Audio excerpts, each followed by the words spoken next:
Hola guys, welcome to my channel. Firstly, I wanna pardon my voice. Medyo mahina yung boses ko kasi yung mga kasama ko dito sa bahay medyo tulog pa, medyo may kaagahan. Anyway, obviously, Filipino version, Tagalog only guys. I really hope you know how to speak Tagalog because from now on, I will be speaking Tagalog. Wow, heto, timestamp now. Which reminds me, timestamp, sorry, natamaan ko yung mic. Timestamp in the time bar below. Uh, i-fast forward, i-fast forward nyo lang doon sa stamp na gusto ninyo. I don't really mind. Actually, itong video na to is really, literally ranting lang, no?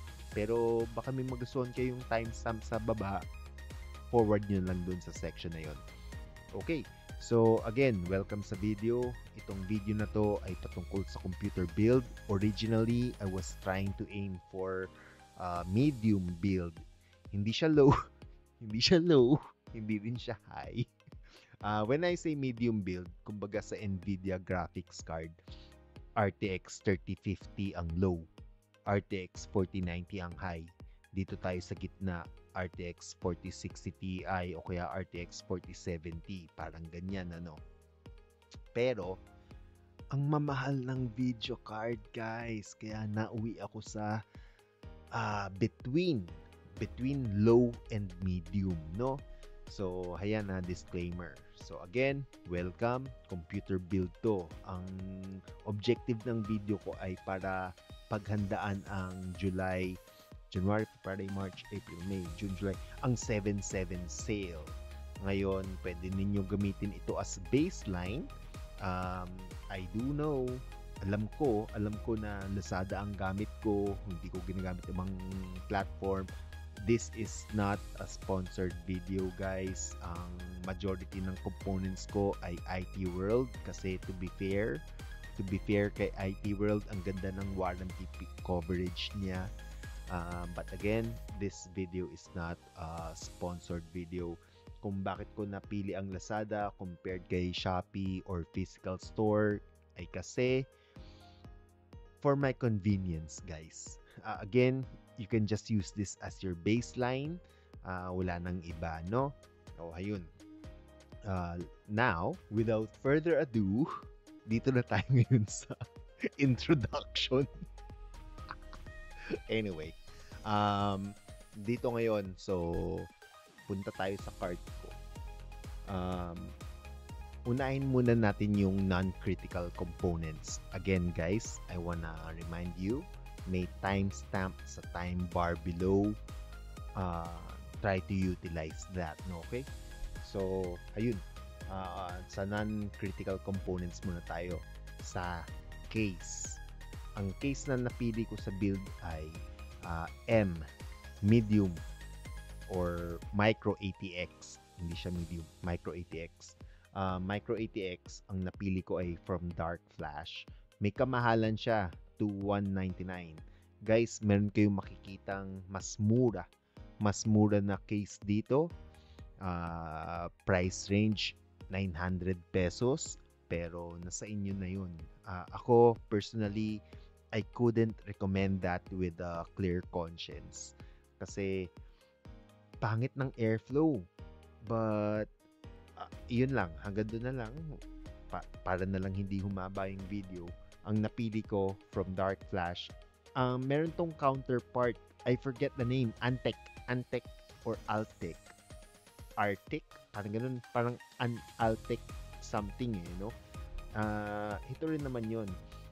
Ang nagustuhan ko kasi kay Dark Flash guys, yung front panel niya, ang ganda ng mesh, ganda ng airflow, panalo.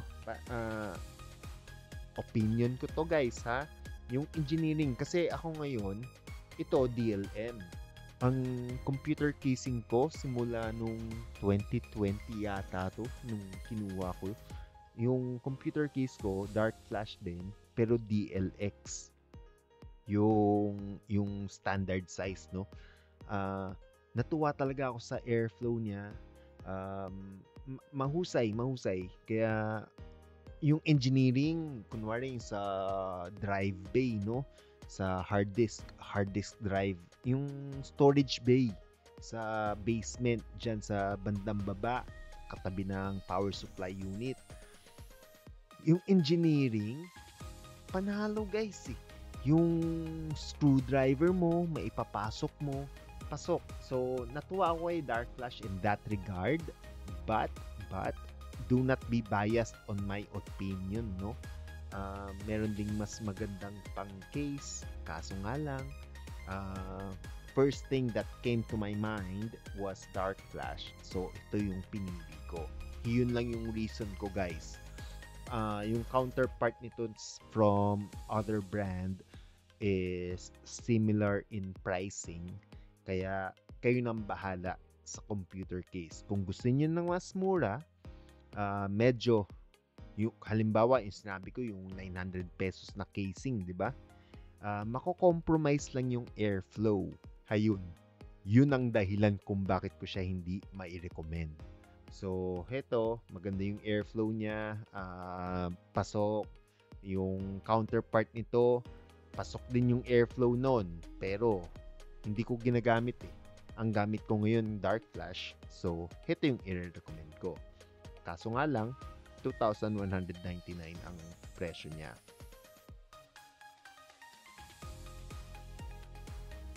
So, ayun ang case. Ngayon naman, power supply. Ang napili ko ay FSP, Foxtrot Sierra Papa, Hydro G 850 watts. Bakit? Kasi nga, nasa low to medium build lang ako.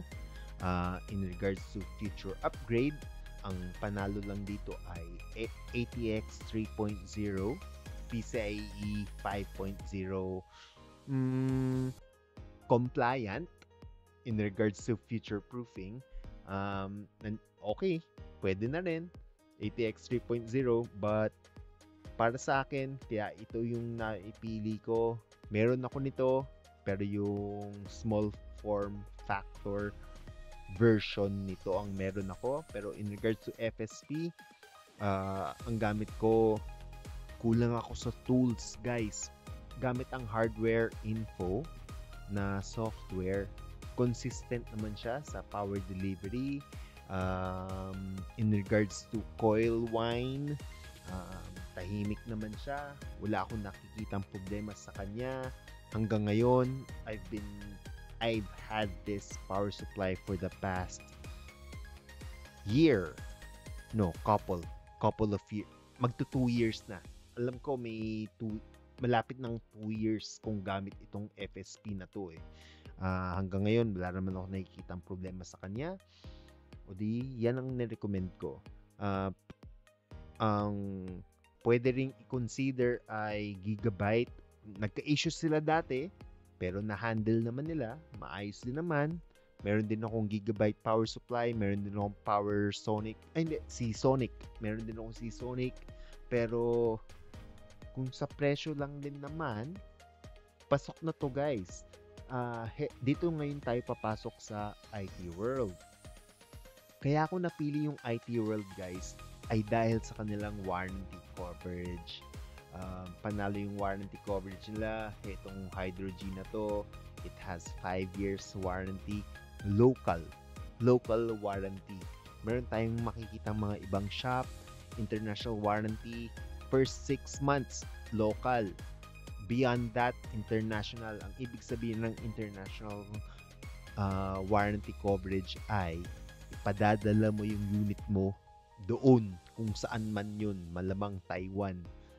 Padadala mo yung component mo doon sa supplier or sa manufacturer. Sagot mo yung shipping doon guys. So, ayun lang. Yun lang yung comment ko. So, ang napili ko si FSP from IT World. Yan ay dahil sa warranty coverage. So, ayun. So, kung may duda kayo kay FSP, o sige, hayaan ko yun. Kaso nga lang, may 5 years local warranty, which will appease my mind. So, ayun. Yun yung napili kong power supply. Ngayon naman, punta tayo sa storage. In regards to storage, guys, May kamahalan to, 9,100 pesos. 2 terabytes nga lang, Gen 4 na SSD. Bakit? In regards to Windows Direct Storage, panalo ang Gen 4. Ang Windows Direct Storage, it will support all types of storages. Yun nga lang, mabilis talaga kasi si Gen 4. Tapos yung pinili kong motherboard is supported ang Gen 4 na SSD. Tapos, iyon ay ang in regards to speed, read and write speeds, 'di ba? Kaso nga lang, ang pinili ko dito ay 2 terabytes. Yan ay dahil sa kaartihan ko. Wala nang iba. Kaartihan ko lang yung 2 terabytes. Kung ikaw naman ay masinop na user, halimbawa, 500 gigabytes na storage ang napili mong kunin na storage, walang problema dun guys. Yun nga lang, siguraduhin mong masinop ka. Halimbawa, may binili kang game, hindi mo na siya nilalaro, i-uninstall mo. Tapos, mag-install ka ng panibagong game, walang problema doon. You are actually managing your storage space very efficiently. Maganda yon.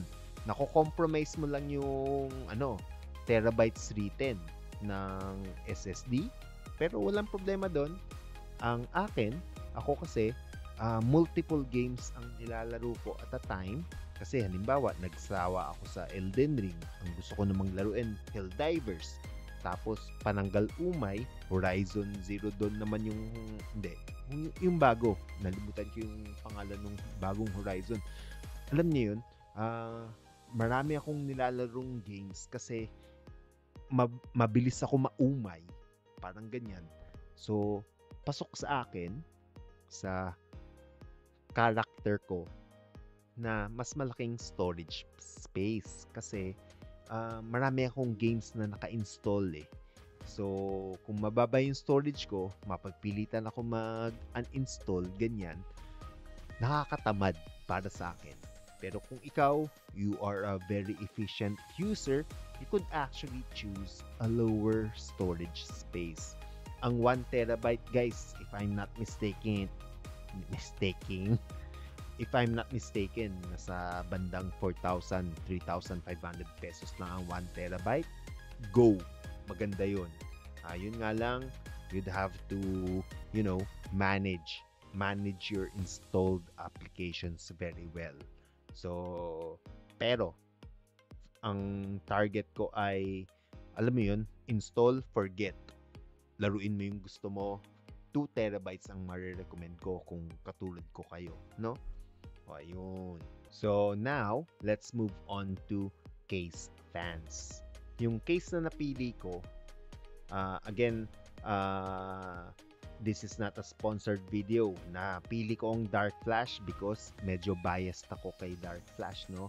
Yung counterpart nito, parang Antec or Arctic yung case na yun, no? Yung case na yun, may kasama ng case fan yun. Kaso nga lang, itong Dark Flash, wala siyang kasamang case fan. So, ang kinuha ko, itong 3-in-1 na case, 1,600 pesos. May kasama niyang 3 case fan.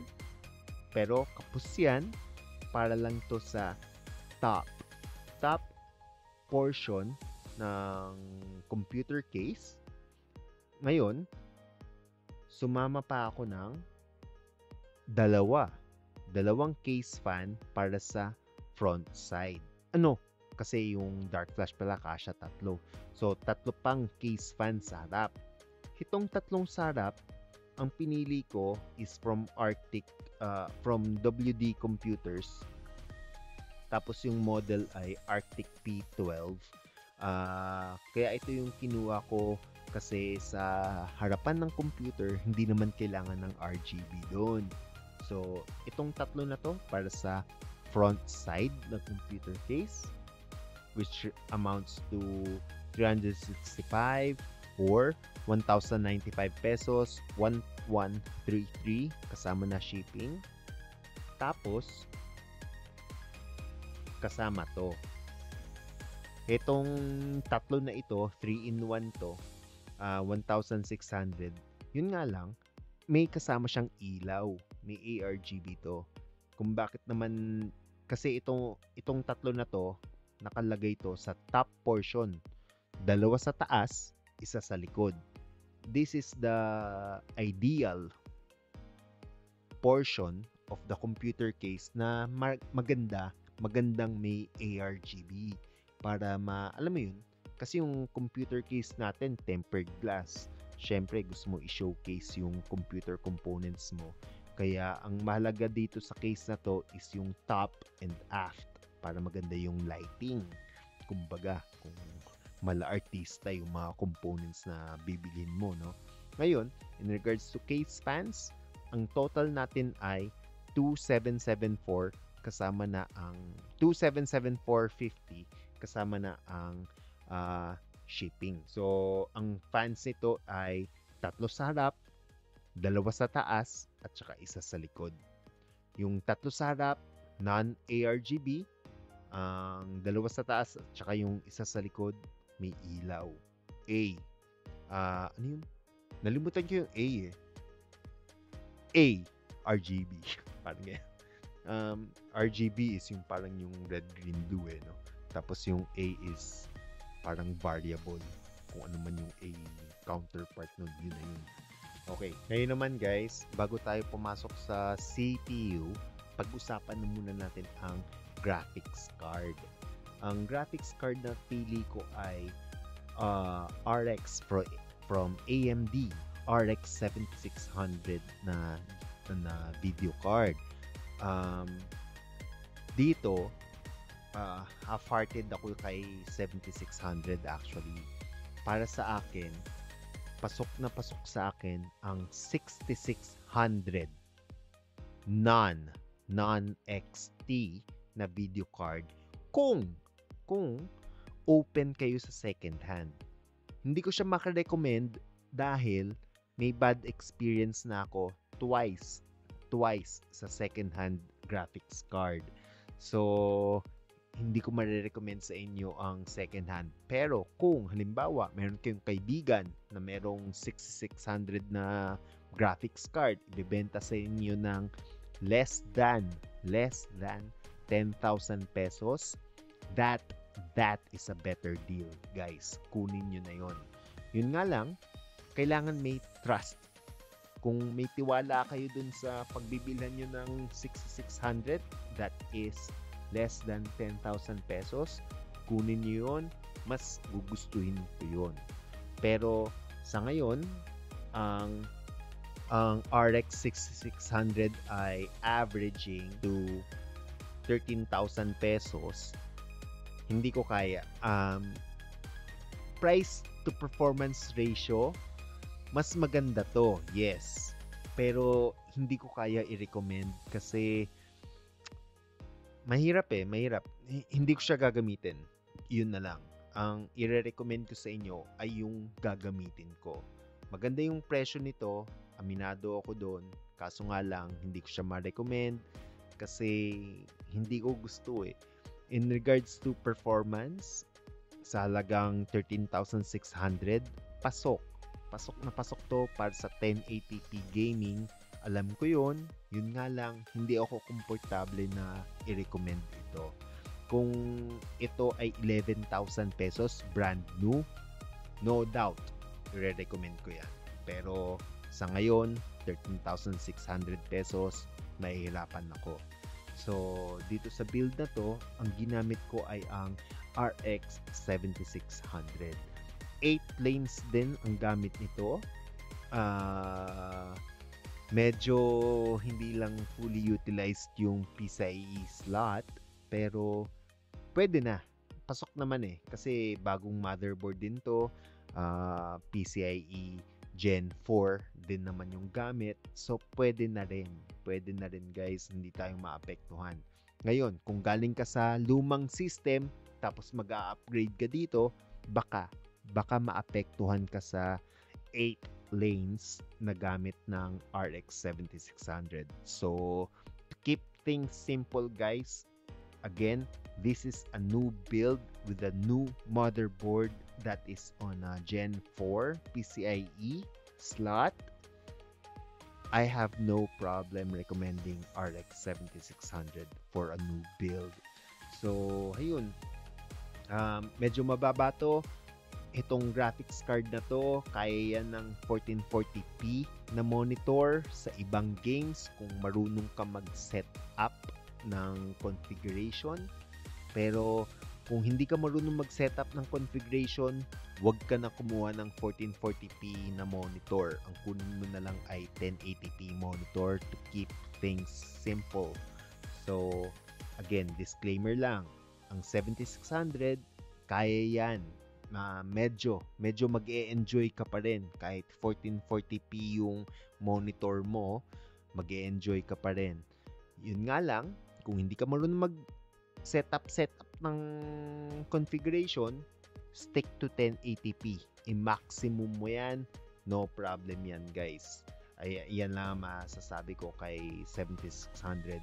Ang katunggali nito ay 4060 or 4060 Ti. Nasa inyo na yan. Kung may budget kayo mag 4060 Ti, go. Walang problema. Sabayan mo ng 1440p na monitor, go. Walang problema. Baka kayanin. Hindi, kakayanin din yun. Especially with super sampling. Walang problema doon. Pero again, except for this build, ang recommended ko ay RX 7600. That said, punta naman tayo sa peripheral, which is ang monitor. Ngayon, ang sa monitor naman ay, ang napili ko ay from IT World pa rin. Ang very close na katunggali nito ay from Pixel Play of Data Blitz. Marami silang monitor selections. Maganda pricing ng Data Blitz. Panalo talaga. Ang hindi lang panalo sa kanila ay ang warranty coverage. Ang napansin ko between Pixel Play at saka IT World, ang lamang parang between 200 and 700 pesos mas mura si Pixel Play. Pero kaya naman ang na-recommend ko pa rin ay si IT World ay dahil sa warranty coverage, no? So, that said, ang napili ko ay 1080p monitor, 180Hz. To be fair, guys, itong monitor ko dito, yung secondary monitor ko is 1440p QH.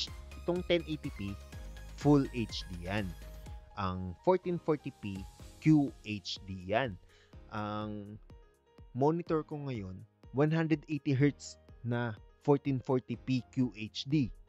Sa halagang 11,000 yata to nung nabili ko. Pero, hindi ko ma-recommend na 1440p ang bilhin ninyo para sa 7600. Kasi guys, in regards to resolution, hindi medyo maganda ang 1080p gaming o na 1440p upscaled na monitor. Mas maganda pa rin yung native. Opinion ko yun, guys, ha? In regards to future proofing, kung alam mo naman na hindi tatagal sa inyo ang 7600, after 1 year, alam mo naman sa sarili mo na bibili ka ng panibagong video card, kunin mo na ang 1440p video card. Pero ang sinasabi ko lang kung halimbawa, kasi ang monitor pang matagalan to, guys, so you really have to consider this, no? Kung ako lang, hindi ko to kukunin. Pati yung video card, hindi ko to kukunin Pero kung ako, I will stick to 1440p. At the very least, may HDMI 2.1. Tapos may USB connection for future BIOS update. Pero for our build, pwede na to. Panawid gutom. Again, guys, ang target audience ko magbuo ng computer ngayon. Gusto ko mag-enjoy ng game ngayon. So, with this configuration, RX 7600, tapos 1080p 180 Hz sa halagang 7,000 pesos, mag-e-enjoy ako dyan. 27-inch, in my opinion, is the sweet spot. Um, Alam mo yun, nakikita mo lahat. Maganda yung galaw ng mouse mo. Kita mo lahat ng nangyayari sa mundo, sa loob ng computer. Pasok ang 27-inch, 1080p, native resolution ang gaming setup mo sa halagang 7,000. I will highly recommend this monitor. So, ayan ang monitor. So, tignan na muna natin kung magkano na ang pricing natin, no? Monitor, video card, case fan, case, power supply, storage, at saka yung isa pang case fan. Nasa 46,282 pesos na tayo, guys. Ito, nandito na tayo sa mainit-init na usapan. Nakikita na natin dito, CPU na ang sumunod natin pag-uusapan. Ang third contender ay 5800X3D, but it amounts to 20,825. So, end of life? No. This is if kunin mo tong 5800X3D kung alam mong hindi ka na mag-upgrade ng CPU under AM4. Kunin mo yan. Kung alam mo kukunin mo tong CPU tapos ang next upgrade mo is 3 years from now, tapos alam mong magpapalit ka ng motherboard and memory, ayan, kunin mo yan. But otherwise, I will really have a hard time recommending this CPU, guys. So, yan lang yan. Third contender yan. Ngayon, punta tayo sa option ko. Ang first option ko ay, for a new build, ay AM4 Zen 3, which is a 5600 Ryzen 5 5600 processor. Pero bago tayo pumunta dyan, dito muna tayo sa Zen 4 7000 series, because this is, in my opinion, the first contender. Ito yung top pick ko. Bakit ko nasabi? Ang top pick ko ay ang Ryzen 5 7600. Ayan. Kung bakit ito yung napili ko, guys, in regards to future upgrade. Hindi ka na magpapalit ng motherboard, hindi ka na din magpapalit ng memory. In regards to past observation, ang AM4 platform, guys, in regards to performance, ang lumang motherboard na AM4 at saka yung bagong AM4 na motherboard, yung performance nila hindi naglalayo. So, ang ibig kong sabihin ang Ryzen 5 7600 CPU, partneran natin ng basic for home use A620M na motherboard. In regards to past observation, ang gamit kong observation or baseline ay ang AM4. Medyo malapit. To be fair, B series at saka X series ang mga nakita kong observations. Pero hindi na masama, guys. Halagang 6,000 A620M. Kahit sabihin mo pa na lumaki yung performance gap ng lumang motherboard, ang A620M na 6,000 pesos, pagdating ng 3 years, sobrang laki ng performance gap. Kailangan natin kumuha ng panibagong motherboard. Magkano na lang yung motherboard noon? Malamang 8,000 pesos na yun. 4 years na yun, chong. Sana naman nakapag-ipon na kayo, bumili na lang kayo ng bagong motherboard. Magagamit nyo pa yung memory, di ba? Parang ganyan, no? So, yun lang yung reasoning ko kung bakit ang Bakit ang first option ko 7600? Kasi yung motherboard, itong motherboard na to, 3 years ang warranty niyan. Matagal na yun guys, marami na pwede mangyari doon na na-promote na kayo sa trabaho, may pera na ulit kayo pambili ng panibagong computer. Joke lang. Hindi, ang ibig lang sabihin, maganda. In regards to performance, maganda yung impact ni 7600 kung ikukumpara kay 5600. Kaya ito talaga yung first choice ko dyan, no? In regards to memory, dalawa yung mapagpipilian. Yun ay ang 6400 megatransfers per second na Neo at saka 6000, asan yun? At saka yung 6000 megatransfers per second na Neo rin. Ang recommended ko dito, medyo mas mahal si 6000 kaysa kay 6400, alam ko yun. Yun nga lang kasi, ang supported na memory ni A620M ay hanggang 6000 lang. So, ito na lang yung napili ko. Ngayon guys, be very careful when buying the memory.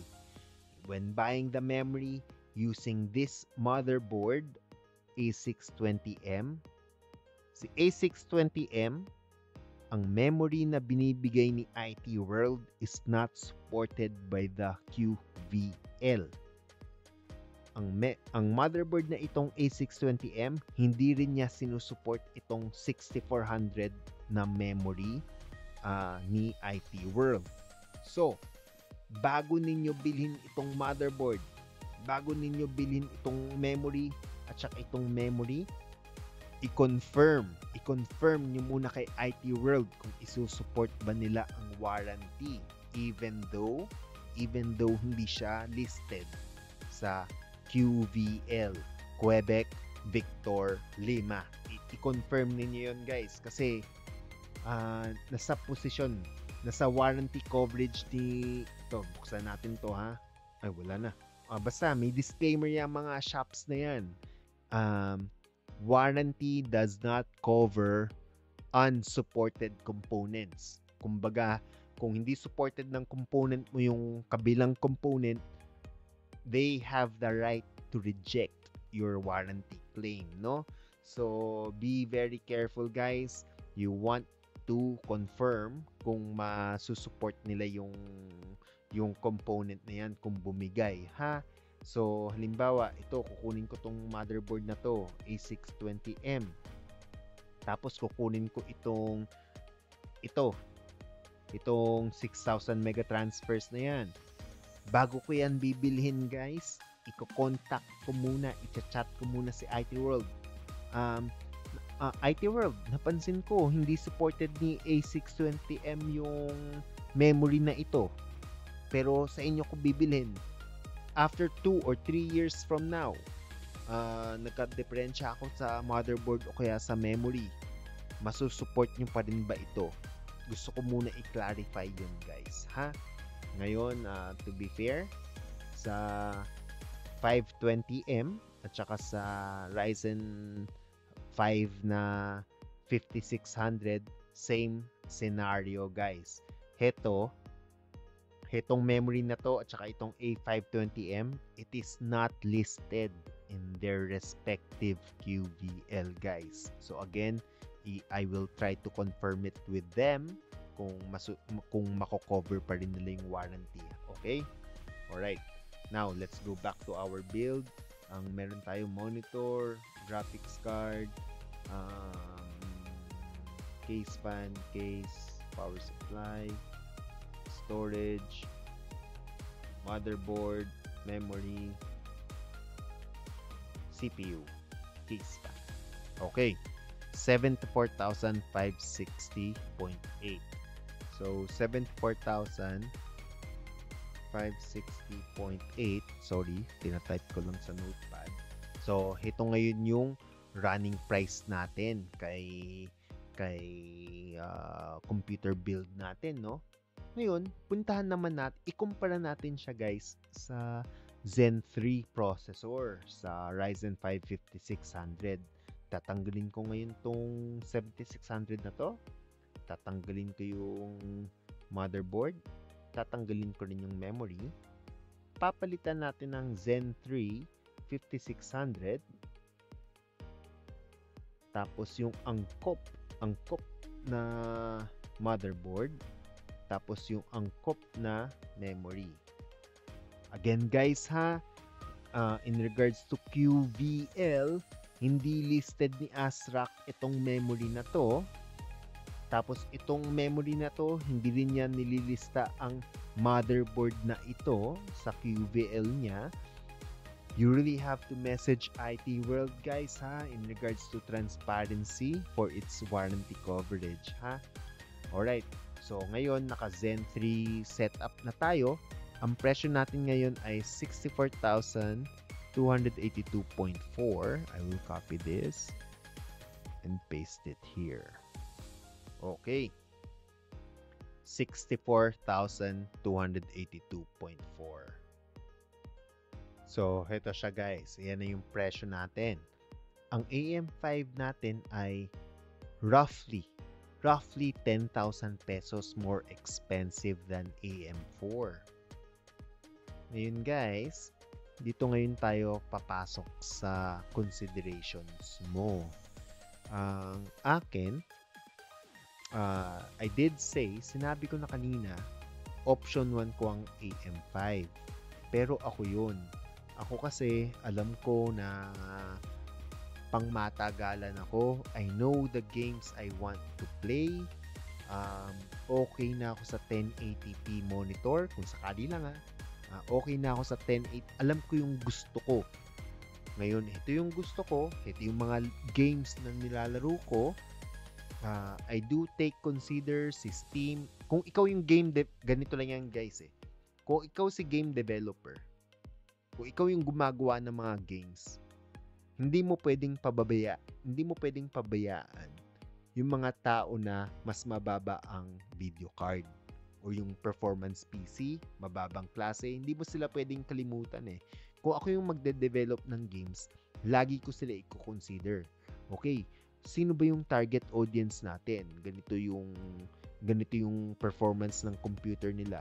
Hindi natin pwede yan pabayaan.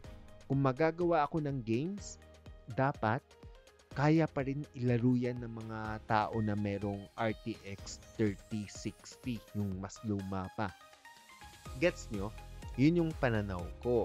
So, kaya ako napili si AM5 na 74,000 pesos ay dahil pangmatagalan ko na yun. Kung magpapalit ako ng video card, mahina 4 years. Mahina 4 years, hindi ako magpapalit niyan. Ayan lang yung gagamitin ko. Yan ngayon yung option 1 ko. Kaso nga lang, kung kay AM4 naman ako, nakatipid ako ng 10,000. Yung 10,000 na yun guys, kayang-kaya ko na kumuha ng RTX 4060 Ti sa halagang 10,000 pesos. Depende na sa inyo yan, kung sa inyo pwede. Pero kung kunwari ako, gusto ko mag-enjoy ngayon, magpapalit din naman ako after 2 or 3 years, dito na ako kay AM4.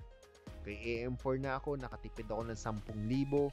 Yung 10,000 na yon, ilalaan ko na lang yan after 3 years pambili ng panibagong motherboard.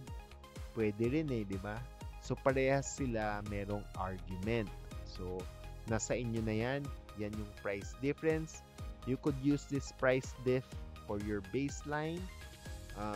Pagdating ng 7/7 sale, mas mababa pa dito, mas maayos. Pumunta kayo sa physical store, mas mababa pa dito yung presyo na makukuha ninyo. Even better, di ba? So ayun lang guys, I just really wanted to rant. I really hope you guys find this video helpful. Hanggang dun na lang muna sa ngayon. To end this video, I would say I am still leaning towards the AM5. Mas mahal siya, I know. Pero ang defense ko lang doon, yung motherboard, kung tumagal yan ng 3 years, tatagal yan guys. Ang ibig sabihin, kung hindi yan nasira within 3 years, malamang sa malamang marunong kayong mag-alaga ng motherboard, so ng computer ninyo. I really hope tumagal pa yan ng 5 years, parang ganyan. That said, leaning towards pa rin ako ay AM5 in regards to pangmatagalan. Madalang kasi ako mag buy and sell ng computer components kaya pangmatagalan talaga ako. So pang AM5 pa rin ako. You could choose a better motherboard kasi yung Alpha motherboard pang home use, medyo limited ang capability nun. Kung mas gusto niyo ng mas magandang spec, Bravo or yung X-Ray na series motherboard, why not? Pero yung in regards to price diff, hindi yan maglalayo. Laging mas mataas si M5 in regards to our current market. Kayo na bahala dyan. Hanggang dun na lang guys. I really hope you guys enjoyed. As always, see you in the next one.